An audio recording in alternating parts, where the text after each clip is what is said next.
Hi, I'm Dawn Montefusco, life coach for writers and creatives, and this is the Ultimate Writer Series, how to break through resistance, ignite your muse, and honor your soul's calling.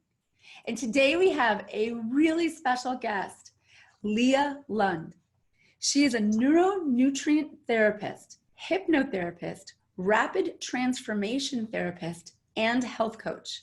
She founded One Whole Health to help women reboot their brain to move past anxiety, overwhelm, and food or body issues into vibrant health, mental clarity, and the courage and capacity to live a fulfilling, happy life. Her unique brain makeover method uses neuroscience, neuronutrition, hypnotherapy, and other techniques as the springboard to help you feel happy and confident and find freedom from anxiety, depression, overwhelm, emotional eating, cravings, low energy, brain fog, insomnia, pain, and burnout. As an author, speaker, laughter yoga leader, and past mentor for the Neuronutrient Therapy Institute, Leah regularly appears on stages, podcasts, and online shows all over the world. She served as keynote speaker for the Liberian Leadership and Prosperity Conference in 2014, the Inspire event in SoCal in 2016, and Ecuador in 2017. Her humanitarian work includes the Water Bearers Project to bring clean, safe water to every person in the world, and more information is available on onewholehealth.com, and you'll see all the links on this page. And oh my God, that felt great to read. Thank you so much, Dawn, for having me here. I'm just so excited to support anything that you do, and especially to support creatives. Yes. That's, it takes a lot of energy and knowing yourself well to keep yourself in the right zone for your creativity to flow. Oh my gosh. You have I'm thrilled. Nail on the head. I can't wait to dive in, because when I tell you that writers and anxiety are like two peas in a pod, we'll go there. But before we do, how about you tell us about any new projects or anything exciting that's happening or recently went on in your life or your business? Sure. Well, I am fresh out of hosting our annual Clear Path retreat. So that's very, very much on my mind right now. It was an incredible experience for women, a nice sized intimate group for women. They come out here to the mountains of Colorado, to Crested Butte, Colorado. I don't know if you're familiar. A little bit. Where's that in the state? Like 5 hours from anywhere. I think I've been there. I actually think I've been there. That's awesome if you have. Yeah, we're like Central West. If you drew a line on the map, it would be between Aspen and Telluride, sort of. Yeah. Isn't there like there's other amazing energies and retreat things happening in that particular area? There's also Crestone, which is more south, and you might be thinking of that because they're known a little bit more for the metaphysical kind of vortex. Yeah, but there's plenty of that here as well. We're the wildflower capital of the world, of Colorado, excuse me. We are the place that mountain biking was invented. It's basically a place where people have moved to who decide they're going to break all the rules and like live their life for themselves. And on any given day, you'll see somebody walking down our main street, which is Elk Avenue, in a costume. And no, it's not just kids. It's like the 80-year-olds too. They'll decide to have wings that day or whatever. And it's actually, there's a great writers conference here.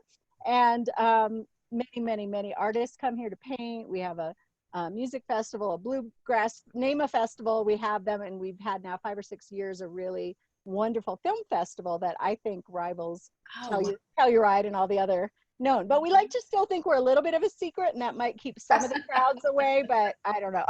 We're getting to be more and more well known.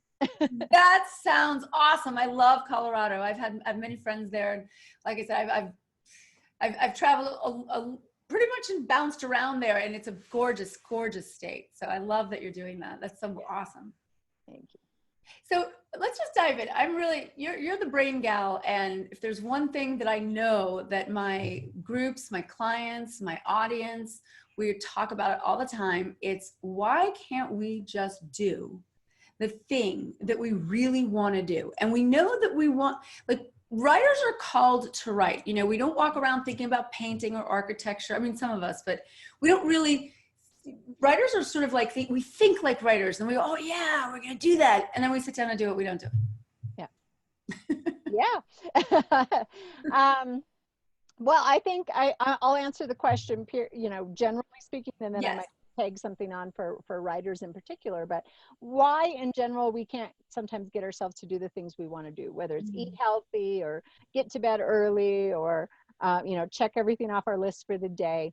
It's really a combination of our brain and our mind. So the first thing I want to do is distinguish, because we hear those two terms interchangeably all the time. But the brain is really physical. It's a mechanism. And so it takes input and it gives an output. So if the mind tells the brain we're stressed, things aren't going well, the brain will say, okay, I'll put out stress chemicals, right? Wow. I'll put out cortisol, I'll put out adrenaline, I'll make you feel kind of wired up. And it's just in response to what it believes coming from the mind. On the other hand, if the mind says, we got this, we're calm, we're peaceful, then it'll put out those chemicals like serotonin and oxytocin and the things that make us feel good. And so the key, I think, is really understanding that the brain's like an equal opportunity chemical factory. Like, it doesn't judge, it doesn't stress. Real stress affects the brain the same as perceived stress. So oh, wow. You could be in a car accident, or you could be worried that you're not going to do well on, you're not going to get your book done, right? And you'll have all the same biochemical stuff going on in your brain, therefore in your body. So it's a matter of knowing that, and knowing another important piece is that the brain has a negative bias that is part of our DNA, from generations, which is survival. So it's going to keep us away from things that are scary. It's going to send out those stress chemicals to preserve us, to preserve the species. But it's overstimulated, right? Because when our mind starts thinking that everything is a big threat and danger, and that the brain is responding all the time. So really, to get yourself to do what you want to do, it requires you to be the leader of both. Like, you to be out ahead and bigger than the mind, to know how the mind works, to know how the brain works, and to really be in charge, to take control of that. And then I'll pause, because you may have a follow-up question, but there's a whole piece particularly around neurotransmitters here that's important too. No, tell us. That I'm happy to talk about. Definitely. So in addition, or along with the fact that the brain's that mechanism, input-output, one of the things the brain does is makes 4 different types of neurotransmitter, or I'll just call them brain chemicals to keep it simple, that are largely responsible for how we feel. So it's things like serotonin, it's things like endorphin, GABA, a group called the catecholamines. And those, in order for those chemicals to be made, certain elements need to be regular habits in our life, like eating protein and getting good sleep and hydrating ourselves and all the healthy things you'd probably guess. And if we don't have that, or if we've had a major stress, or if we've had a lot of stress, then our reserve of those chemicals can get depleted. And without the reserve, so how it should work is our brain should make just an ample supply, good flow of those chemicals every day, and build up enough molecules that a portion of them are stored in reserve, so that if we have a particularly stressful day, particularly dark day, like rainy or dark, it affects serotonin in particular, then we have some backup to draw from. But if we either aren't making enough to keep up, or we've drawn from our backup over and over and over and over and over again, we get depleted. And when we get depleted, there's a whole host of things. I assess my clients on 40 different symptoms to see, if they're depleted in this. And when you're depleted in that, motivation, lack of motivation would be one example of a symptom. It's now a biochemical thing. It's not a personality. It's not, I just don't have enough willpower. It is biochemical. And the only way to really get yourself back feeling motivated is to heal that biochemistry. Wow. This is amazing information. You have no idea how we've had like group conversations on Facebook Lives and with my group. And it's that question, it breaks my heart. That question of, what's wrong with me? And they're wonderful, that we'll share, my clients will write, and I'm like, oh my God, this person is fucking amazing. Excuse my language. It's my show. I can do it. Yes, you can. But like, I'm really like, whoa, how is it, this is what, I've been doing for years. Like, how is it that this person isn't just getting energy from that and doing it, and I know they want to, and eventually we get there, you know, through various practices and processes and awareness practices. And then this is the next piece, because I usually say, you know, are you sleeping? Are you eating? You know, what are you actually, that's why I'm a life coach for writers. Like, what is really going on? What's the 360? So how can we train our brain? So say we go, whoa, I think this is me. I think I have this chemistry thing happening. What are some of the things that you do to help, or someone can do to help themselves go through that, to get to the other side? Yeah.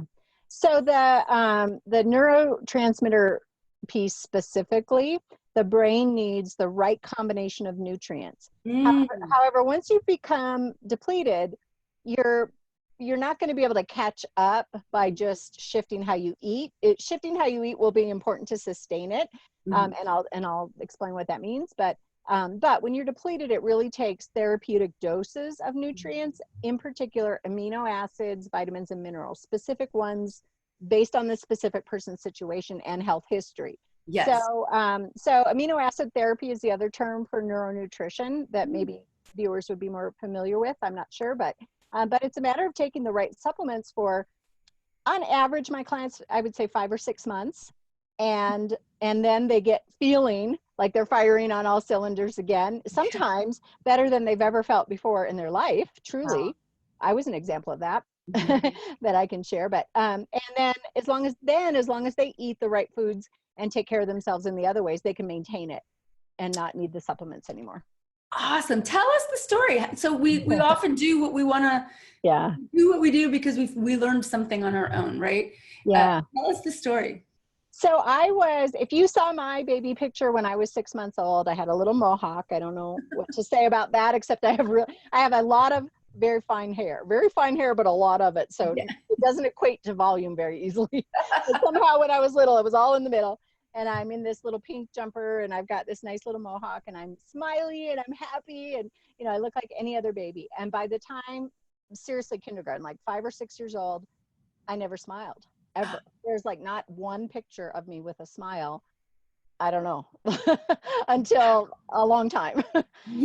Or else it was like a forced one. I learned to start, you know, making when I got out of college and like started to interview for jobs. And totally. You kind of learned to fake it. Yeah. And I really, really thought that even at 7, 8 years old, I was having such deep thoughts, dark thoughts, feeling so unhappy that I really thought it was me. It was the fact when you said that, it's still just, I feel it in my body. It resonates that I thought it's just how I am. There's nothing I can do about it. I had a grandmother with depression and eventually dementia. And so, you know, I started to equate that it was just our family. This is how we are. Totally. And I struggled. I went into corporate where it was a high pressure kind of job, and which is the worst thing because my adrenals got fatigued. And by the time I was in my early 30s, I was just spent. I was done. I walked away. I quit my job. I cashed out a 401k and I ended a 13-year relationship because I just didn't want to deal with anything. Totally. I get that. And I had absolutely no plan. Wow. Which is not the way I recommend doing it at all. But in hindsight, it put me in the position to start exploring and saying, what is it? Am I crazy? Is this my hormones? Like, what is going on? And then I found the day I heard nutritional psychology as a term, I was like, what? Food? Wow. This might have something to do with nutrients? Wow. Are you kidding me? This isn't just, you know, the family curse or whatever. Right. And then, you know, then it all got better from there as I figured out what was going on. That is, whoa, wait. So you left us hanging. Am I right? Okay, I'm sorry. 13 years, you're done. You know, I see you like, woohoo, I'm doing my thing. And then you heard, what was it? Nutrient therapy? I heard nutritional psychology. Psychology. And that was honestly probably about 6 years from the point I walked away from everything. Gotcha. So even though when I walked away, I thought, oh, you know, everything's going to be great now, right? No stress. It'll be fine. Yeah. I actually felt worse. Or at least I thought I felt worse. I think it's just that I had the time to even pay attention to myself. And your chemistry didn't change yet. No. Right? Yeah. So, yeah. So I honestly felt worse. And that's where I started to go to all kinds of specialists and things. And I feel, because I hear this all the time, and I just recall every time you go to a specialist and take that leap of faith, and then it's not the answer. It's like, oh, okay, it's more proof, right? That Totally. Something's really messed up here. You know, Totally. I'm different than anything, and I don't know. So I finally ended up at a conference for therapists. Mind you, I was not a therapist at all. Like, I don't even know how I got, other than divine intervention. I have no idea how I was admitted to the weekend conference, but I was, and I just kept my mouth shut, you know, that I wasn't actually a therapist. And you could pick and choose all these different topics. And that's where I heard of nutritional psychology. And even then, though, it wasn't very specialized, it was just sort of referred to. So then I went digging deeper, and that's where I found the Neuronutrient Therapy Institute, the work of one of my mentors, Julia Roth, who I studied with and interned with. And it was just life-changing, completely life-changing. I love this. I love the way that you refer back to, I thought it was just me. I thought it was just me. One of the things that I repeat, as we know, we learn through repetition, that I repeat to everyone, students, clients, I'm obsessed with it, so I tell it all the time, is that when it comes to resistance, I say, you know, in writing, you know, or creativity, specifically writing or creativity, I say, well, in one factor, you are 100% unique. And what you have to say, write, or create has to come out of you, because no one ever in the world before or since will do it like you. And if you're called to do it, you have to do it because you are so unique. But on the other end of the spectrum, you are not special at all. You will your brain, your mind, the way that, you know, we're programmed, the way that, you know, resistance shows up, whether it's physical, mental, emotional, all of them.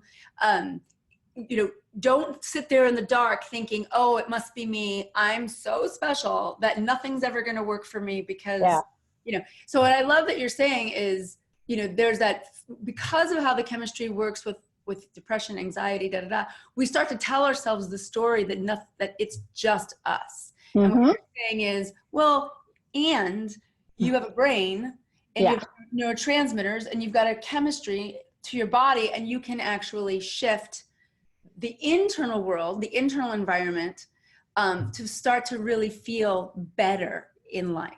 Yeah. Do you have I just want to throw out, because I love this, the Waifs. I don't know if you know the band, the Waifs. They're from Australia. No. Awesome sisters, and I think a brother is in the band. But and they, I don't know. This is a very, very old song, but it says that this ain't nothing new, but it ain't nothing. Oh, that's good. And that's what I thought of when you were saying that. It's right. Oh, you know, that's really, really good. Resistance, and, you know, some of these challenges of the mind, they're not new, but that doesn't mean they're insignificant or they're easy. On that note, how can you change something that's on the subconscious level? What's your take on that? Because that's another place where people feel powerless. We hear this thing, oh, their subconscious mind is running the show. Well, so for me, when I work with women, I use a 5-step method, because I think the brain chemistry piece just has to come first. Without that, you are at such a disadvantage. It's like running a marathon, training for a marathon, but you have a broken leg, you know, because it's physical. So why not just heal that and give yourself a little bit of an advantage? And then you can still do the training, and there's still mindset piece to it and all of that. And so once that's in place, then I teach what I call the behavior sequence, which is every situation we create in our life, we can trace it back to the action that we took, right? What we did. And then we can go back a little further, and what we did was probably because we felt a certain way. And then how we felt was probably going back because we thought a type of thought. And then if we go even further back, then it was a belief that had us even thinking that way in the first place. Oh my gosh, you're killing me. So I work the heck out of that equation, backwards, forwards, from the middle to the sides, from the outside to the inside. Now, I want to say there is trauma, and even attachment trauma happens, you know, before the age of 1 year old. So then it's not so much a conscious thought that gives the emotion, it's an emotion stored in the body. So if emotion's stored in the body from something like that, the hypnotherapy is incredible, to go back to that, because we really, I regress my clients back to where that belief first was developed, that they don't even know or necessarily remember. But if it's not that, if it's just a pattern you've gotten into because your family and your influences thought a certain way or believed a certain thing, then we use that equation. So we just take it as a step of, okay, you're feeling an emotion. What is it? Starting out, I always start where you are. So if you can only identify the emotion, I'm frustrated, I'm angry, I'm resistant, I don't know what it is, and you can't come to like, what was the actual thought, then it's okay. Just start there. Start identifying that and pausing, and in between the step of the emotion and what you do, what your next thing is you say or thing is you do, just try to develop a gap.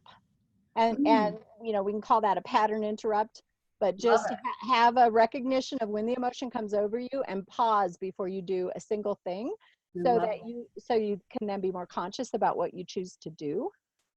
And then when you can come back to it later and journal and say, okay, now what was I thinking at that time? Once you're not quite as emotionally charged, what was I thinking? And what do I believe to even have that thought? Like what had to come before that thought could even exist? And it doesn't happen this is a journey of exploring ourselves and realizing what the thoughts and the emotions are. But then as soon as you say it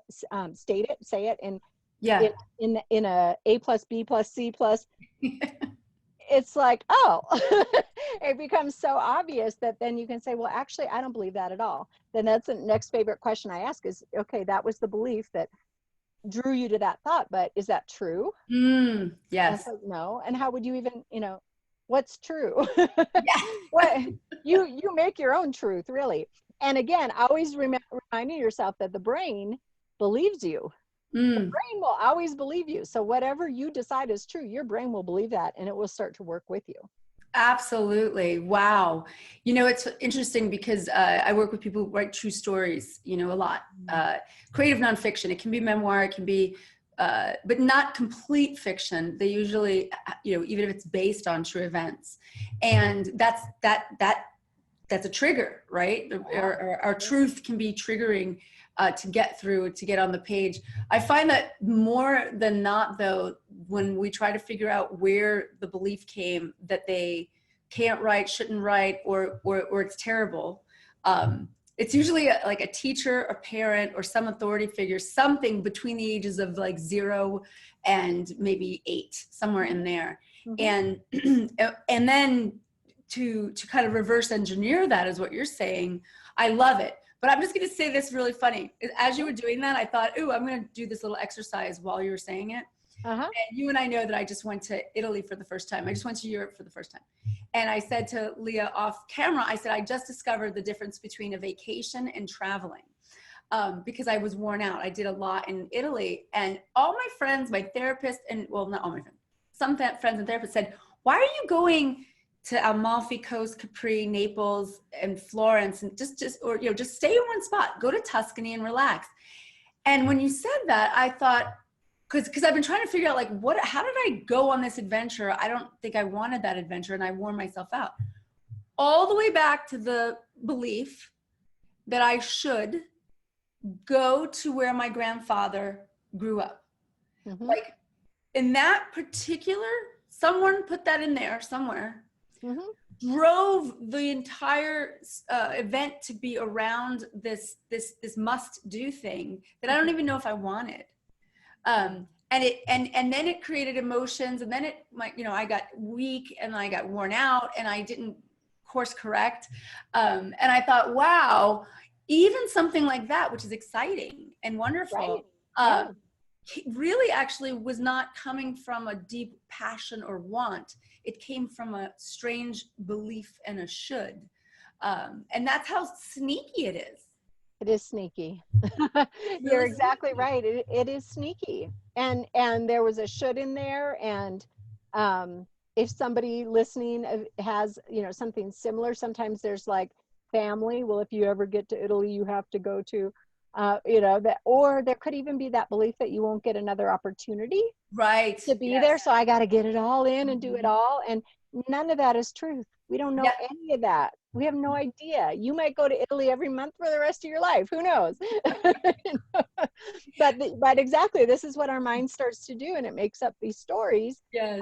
And then it's telling the brain that. So the brain says, okay, you know, yes. I'll be on board for it.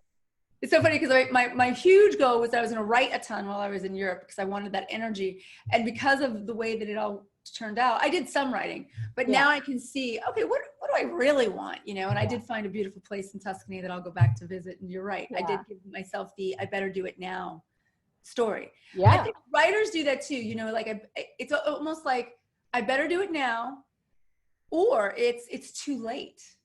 I get a lot of that. Like, I'm like, wait, I had a woman, she's 103. She published 3 books. She's a friend of mine's mother. And where's this too late thing coming from? I mean, that's a book, you know? Yeah. So you talk about emotional capacity. What is emotional capacity? So to me, emotional capacity, you could maybe think of it as emotional resilience also, but it's really the ability to feel your emotion and not have it take you sideways of your plan. Oh, wow. You know, to know that emotions come up. That's what they do. They're just there. They're part of us. They're no different than having hands and feet, except that they actually drive our behavior, can a lot more. So just knowing that the emotions will be there and recognizing it doesn't necessarily mean anything about us. We tend to personalize and think that, oh, I should never feel a negative emotion. If I am, then, you know, I've orchestrated something in my life that's not the way I want it to be, or not good enough, or whatever. And it's like, no, we are emotional beings, and we always will be. We're billions of chemical, emotional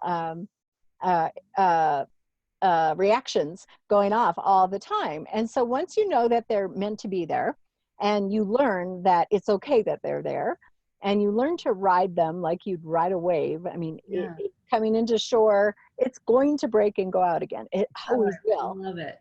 But in the meantime, when it's coming in, if your mind is telling yourself everything that's wrong with you because you're having this emotion, you know, then that's where we get into trouble. But if you can just ride it out and let it go, and then breathe, and then take your step, then take your action, that's a capacity. And what that enables you to do is actually take on more and more in your life. Sometimes we feel like we're getting so drained. Well, we're getting drained. Emotions are also our catalyst point, or our attraction point, law of attraction.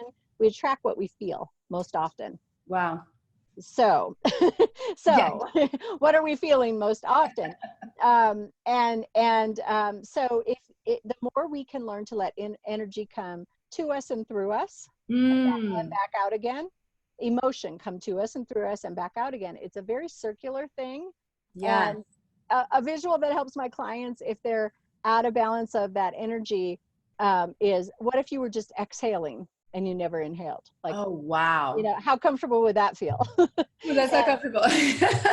Right? You complete, and then the minute you took any kind of little breath, like self-care, it wouldn't feel very good. It would feel strange. It would burn, right? It would hurt. Likewise, if you're always taking in, same thing. So it's about putting out your creative gifts. So we can manage this capacity by putting out more, but we can manage this capacity by also receiving more, allowing ourselves to be cared for, allowing us to have our downtime. And most of all, not making emotions mean, not attaching all these meanings. Yes. That's awesome. A product of this sneaky thing, as you said. So sneaky. That's great, huge advice. I want everybody to listen to that coaching, because writing is so those waves. I'm not good enough. Why am I doing this? Who's going to read it? These crazy waves, you know, come through. And every writer I've interviewed, and I've interviewed some like 5-time New York Times bestselling authors and No one, not anyone has ever said, oh yeah, that was just the easiest thing I ever did, or that was just right through me. It was, no, I went, I learned to ride. I just learned to ride the waves, and let it come out anyway. And then, of course, once you see the result once, you can do it again, usually, so it becomes very exciting. Yeah. Tell us about the deeper issue of perfectionism. I love that question. Yeah. So I do a whole course on perfectionism, because even though, so biochemically, I have to say, it is on the assessment for brain chemistry depletion. It is a sign of low serotonin. So first thing to do if you're a perfectionist is, just check into your serotonin. Then we attach all these meanings, right? Like we attach that that's a good work ethic or something. We make a belief up, like, oh, to have a good work ethic, I have to be a perfectionist. So you can use the same equation. Ultimately, I know that perfectionism is an indicator of being deficient in self-love. It just is. It really, every time I've encountered it, it is a way of trying to be worthy instead of knowing you were the minute you were born. Yeah. You were born worthy and enough. And so everything that I do, is brain chemistry important? Of course, it's huge. That's huge. But it comes down to that, right? It really does come down to helping women know you're worth it, you're important, your story needs to be heard. You will enhance our world, the vibration of our world, by putting it out there. And so, perfectionism to me is just it's a red flag of, somehow you're feeling like you're not perfect, or I say perfectly imperfect. Yes. Perfectly flawed, just like everybody else, right from the minute you arrive here in this human body. Oh, that's huge. Because perfectionism is one of those things. It's funny, new terms, sloppy first copy.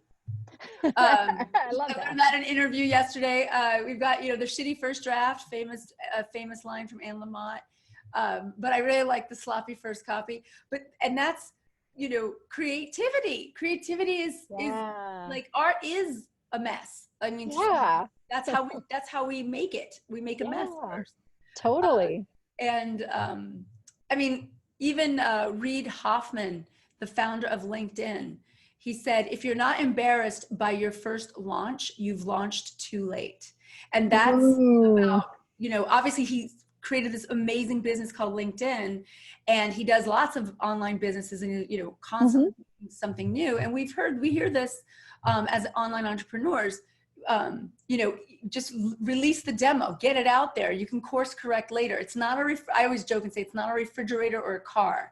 We're not dealing with the industrial age where you kind of have to make sure the product is working. There's not safety. Yeah, totally. But when it's writing, or when it's, pretty much anything that's not detrimental to your safety, get it out of you, and that first draft, that sloppy first copy is important. But I love that you've connected it to self-love and worthiness. Are you worthy of writing a messy first draft? Yeah, everybody is, So that's great. How can women build more courage for themselves? Yeah. So courage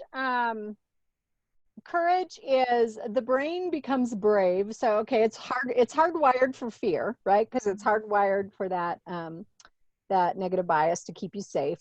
So it has to learn courage. And the brain learns through repetition. It learns through doing something and then doing it again. Difference between a success mindset and a stuck mindset is that a success mindset, that anybody could do anything with enough training or education, effort, and then repetition. Nice. And so if you just do that, and that's really it with courage, is, although there's a piece that, like, low self-confidence is also one of the symptoms of low serotonin. So there is a biochemical piece, but beyond that, then just taking a step, any step, having a next step, any next step. And courage is something that comes through action. It doesn't come through intellectually thinking about it long enough that now I'm going to get brave. It's like action precedes motivation. Action precedes courage too. You're not going to just sit around and wake up and go, okay, Yeah. Now I'm brave and I'm ready. You get it through taking action. Oh, that's such good advice. That's such great stuff. Every time I say the word advice, I think about how in coaching we don't really give advice. We tell our experiences and what we understand, and we open possibilities for other people to take on these ideas and test it out themselves. I mean, really. Yeah. So, and to know something is to be it. So for anybody listening, anything you learned here, you won't know it in here until you apply it. Yes, that's excellent. Excellent. I cannot believe the time. I could talk to you forever. It's so good. Good stuff. What last piece of information would you like to leave with everyone before you tell us about your free gift? So something came to me when you were talking about writing and the process, and it was, again, music. For whatever reason it came, so I'll say it. But James Taylor, I've seen him in an interview talking about he doesn't start to hear a song until he's alone for 3 days. Like he doesn't even hear the start of a song until he's gone off and sequestered himself somewhere for 3 days. Now that's his process, but it seems to work pretty well with all the classics that, he's written. And I acknowledge everybody's individual process may be the same, but I do think we need a certain amount of solitude in our lives to really be in touch with ourselves. Yeah. And so, Dawn, you know this, I take a night a month that I go stay at a hotel all by myself. I call it Vitamin Leah night. And it's like if I can, I end that day early. If I can, I go at 5, 6 o'clock, but I have absolutely nothing that I need to do for or with anybody else until the next morning. And awesome. Yeah, the things that come, the ideas that come for, programs and things that I do is amazing. If this isn't too much information, I am a health coach. So regularity, like seriously, I'm a very regular person in terms of bowel movement. Oh no, there's no TMI. Yeah. When I go every morning, it's not a problem. Yeah. When I go on Vitamin Leah nights, the first hour I'm in a hotel, and it happens every month. That first hour when I have nothing in front of me, I go like 2 or 3 more times. Wow. And it freaks me out every time. Wow. Just purging. Because I'm like, I'm relaxed on a different level, and I didn't even think I was stressed. Wow. Yeah. But physically, my body, let's go. That is fantastic. We have another person that I'm interviewing who does gut health, Joyce. Joyce. And because I have found a definite, chemistry is just so real, like you said. And so that's interesting. I love the idea of taking that one night to just relax and to really see the difference, to see what comes. I also think writers definitely need, it's like meditation. You really do need to be okay with being by yourself and being still and being focused. And that's a great way to practice it and have a little fun. Like go to a hotel, go to the coast, go to a mountain, just enjoy an evening to yourself. Love the James Taylor, thing, because everyone's different. Yeah. But I think that for creativity and writing in general, there is that need for sort of getting all the chatter out so you can just focus. Yeah. You are amazing. So you have a free gift too for us. I do. I figured the best thing I could really share with your tribe and your audience is to help them know if they're being influenced by depleted brain chemistry or not. Excellent. So what I'm giving is the exact same assessment I use in my practice, and it is self-scoring in the sense that the higher the number, the greater the indication of depletion. So you'll fill it out and you'll see anything over a 2 or 3, because the 10 would be feeling it the worst. Yeah. Is worth restoring and repairing, because it doesn't have to be that way. So you'll know for sure yourself, and then at the end of it, there is an invitation to get on the phone with me and talk about it if they're interested in learning. Oh, that's awesome. Oh, that's fabulous. Thank you so much. This has been so helpful. This really nails it for a lot of people I know out there who are just really needing to hear this information. So thank you so much for being here. You're a blessing, and it's just been so much fun. Thank you so much, Dawn. Thank you, everybody. Yeah, bye.